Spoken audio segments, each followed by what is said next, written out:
ఈరోజు నేను అన్నీ తిరిగిన తర్వాత ఇప్పుడే నాకు అర్థమైంది ఏంటంటే ఏం చేయాలని అర్థం కాని పరిస్థితి.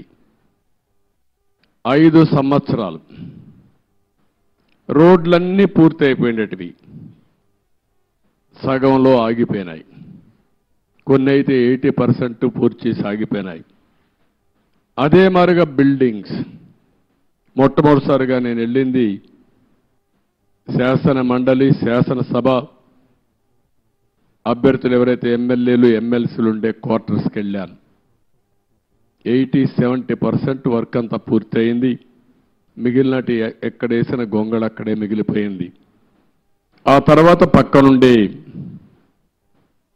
ఐఏఎస్ ఆఫీసర్స్, జూనియర్ ఆఫీసర్స్ యొక్క క్వార్టర్స్ చూశాను. అవి కూడా అక్కడే ఉన్నాయి. 70-80% పూర్తయింది. పక్కనుండి